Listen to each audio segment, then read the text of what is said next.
पढ़ लिख गए, डबल मास्टर्स किया भाई ने। अच्छा, 2 मास्टर्स डिग्रियां लेके तो एंड में काम यही कर रहा हूँ। 2 क्यों कीते, पहला गलत हो गया सी। पहला वाला हाँ वो बस में रह गया था।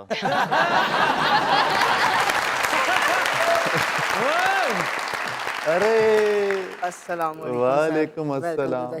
Thank you. ਜਿਓ ਸ਼ੇਰਿਆ, ਨੂਰੀ ਨੱਤ ਦਾ ਨੂਨ ਹੁੰਦਾ। ਪੜਿਆ ਲਿਖਿਆ ਅਨਪੜ੍ਹ ਹੁੰਦਾ।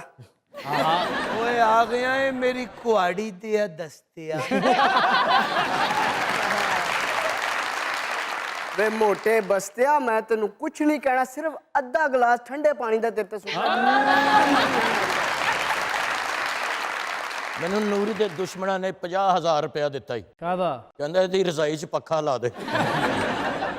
ਨੂਰੀ ਸਾਹਿਬ, ਨਾਰਾਨ ਵਾਲੇ ਪਾਸੇ ਚਲੀਏ। ਕੀ ਕਹਿ ਰਹੇ ਐ ਨਾ ਰਹਿਣੇ ਆ?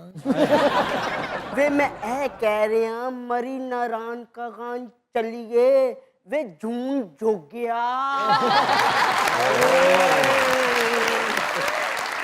ਜ਼ੀਰੋ ਦਾ ਨੂਰੀ ਨੱਤ ਵੀ ਆ ਗਿਆ ਵੀ।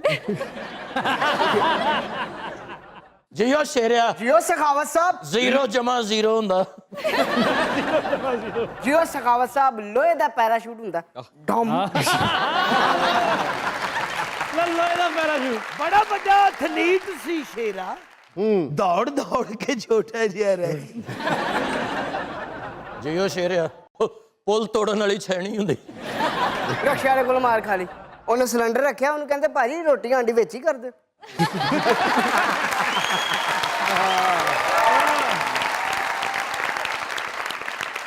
अच्छा, सुनने में कयास सराइयाँ आई कुछ कि आपने काम करना छोड़ दिया?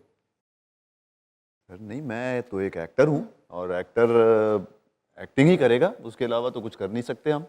मैं अक्रॉस द बॉर्डर कर रहा हूँ, मैं मतलब मुल्क से बाहर कर रहा हूँ। पाकिस्तान में नहीं कर? पाकिस्तान में भी फिलहाल मैं नहीं कर रहा। पाकिस्तान में असल में रोल्स बहुत अच्छे अच्छे मिलने लग गए थे मुझे। मसलन? तो मसलन एक बड़ा मेरे फेवरेट किस्म का रोल होता है जिसका मैंने एक नाम रखा हुआ है, उसे कहते हैं अरे भाई रोल।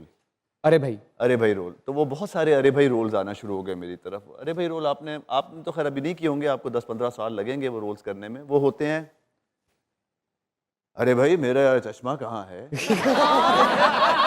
अरे भाई सिद्रा स्कूल से आ गई। अरे भाई नाश्ता तो लगा दो। अरे भाई खाने में क्या बना है? तो ये जो अरे भाई रोल्स हैं ये बहुत ज्यादा आने लगे।